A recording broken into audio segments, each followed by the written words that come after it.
Saudara-saudara, hari ini saya diundang kemari untuk berpidato. Sesuatu yang tidak pernah saya bayangkan seumur hidup saya. Apalagi saya harus berpidato di depan saudara-saudara, kaum intelektual berpengetahuan luas, orang-orang yang sering nongol di depan televisi. Saya ini hanya orang kecil, orang desa yang tidak punya referensi apapun tentang politik. Politik? Shh, jangan keras-keras. Saya ini benci dengan politikus. Mereka ini kaum mencela-mencela. Tidak ada logika yang lurus. Seperti besi ditempa, semakin dibakar, semakin mudah dipeot-peotkan. Tidak ada istilah sahabat atau seteru. Semua adalah alat untuk mencapai kekuasaan.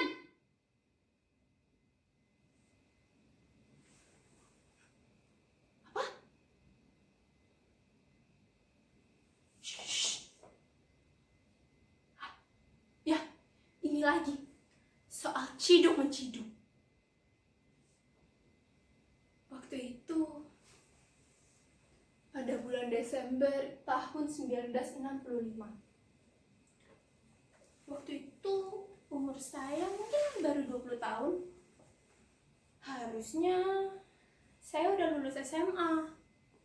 Tetapi saya terpaksa putus sekolah karena keluarga kami adalah keluarga yang miskin. Jadi saya hanya bisa membantu orang tua saya dengan mengikuti rapat-rapat tentang bagaimana mendapatkan sawah dan tanah kami kembali. Tetapi suatu ketika, saat saya hendak beristirahat, gerombolan orang-orang berbaju hitam datang dan membekuk saya. Saudara ikut kami!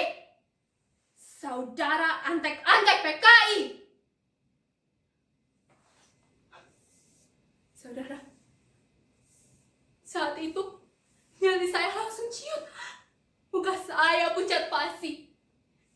Sebab tuduhan seperti itu sama seperti hukuman mati, saudara.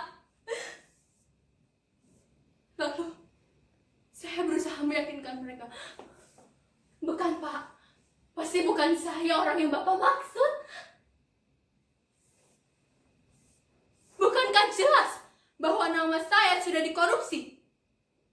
Saat-saat kampanye, mereka dengan mudah berkata, "Saudara, partai ini milik wong cilik, partai yang berjuang untuk rakyat-rakyat kecil. Tetapi, jika saudara tidak mau berada satu barisan dengan kami, bagaimana kami mau memperjuangkan nasib saudara? Jadi, saudara mau kan bergabung dengan kami?"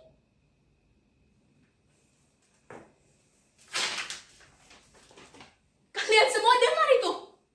Saya jijik dan saya muak dengan ajakan-ajakan seperti itu. Ya, mari kita kembali ke cerita kita sebelumnya.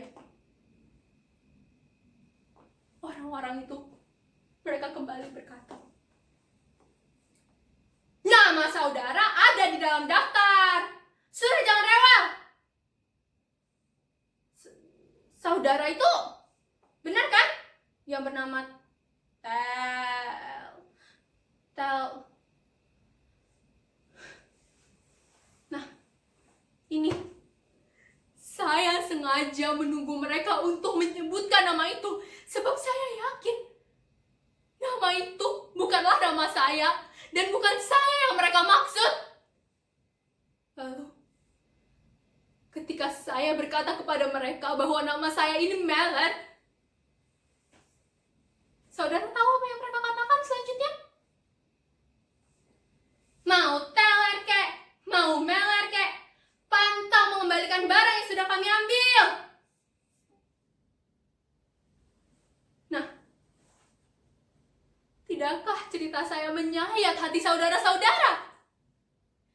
Yang nyawa saya disamakan dengan memungut kerikil di tepi jalan untuk kemudian dibuang ke dasar jurang.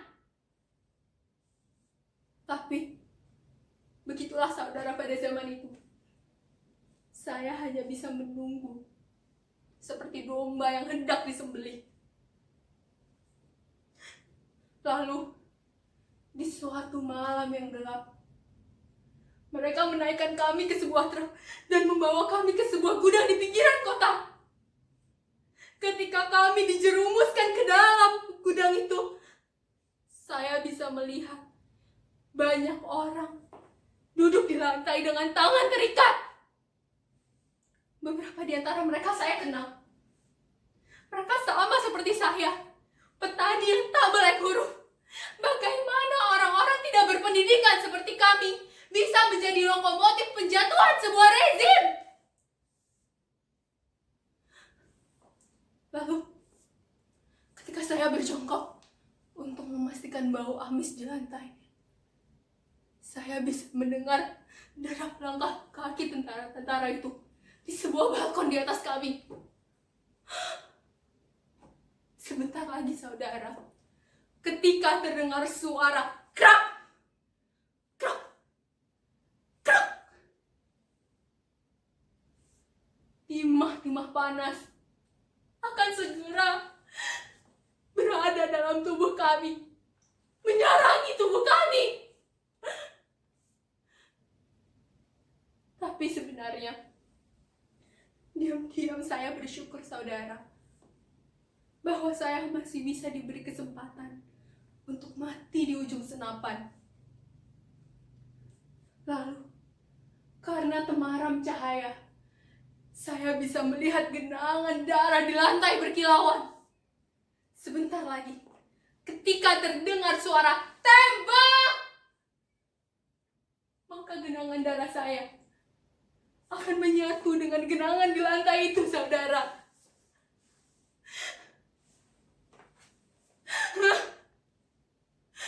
Tidak cukupkah ratusan ribu nyawa yang telah berjatuhan untuk pergi dengan dalih menebus kesalahan yang dilakukan para elit itu? Para elit yang bahkan namanya tidak kami kenal. Lalu, ketika saya berdoa, belum sempat saya membuka mata, tiba-tiba berodongan peluru menghujani kami. Kami semua panik, karena kami tidak mengira bahwa secepat ini kami akan menjemput ajal. Lalu saya berdiri di balik sebuah drum. Di balik drum itu, saya bisa melihat nyawa-nyawa berjatuhan. Orang-orang banyak yang berusaha menyelamatkan diri, tetapi naas, peluru lebih cepat daripada mereka. Lalu, saya berpikir, saudara, beginikah politik itu? Beginikah cara untuk mencapai keadilan dan kemakmuran? Apakah dengan nyawa saya, dengan tumpukan jasad kami, maka pembantaian dan kekerasan akan berhenti? Saudara bisa menjamin itu? Jika saudara-saudara tidak bisa menjamin hal itu, maka saya tidak mau menjadi tumbal kerakusan saudara-saudara. Lalu, di balik drum yang saya kira saya akan selamat, mulai dihujani tembakan peluru, dan drum-drum itu meledak. Api menjalar sampai ke atas, dan saya terbakar. Panas.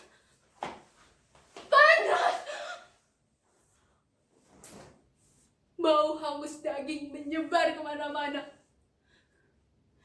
Di tengah kesengsaraan saya berkata, tembak! Tembak saya, bajingan! Meskipun saya tidak ikhlas, biarkan saya mati dengan cara yang beradab. Tetapi, suara tembakan tidak kunjung terdengar, saudara. Artinya, saya mati hangus terbakar. Lalu tiba-tiba semuanya menjadi begitu gelap dan ingatan saya mulai menghilang.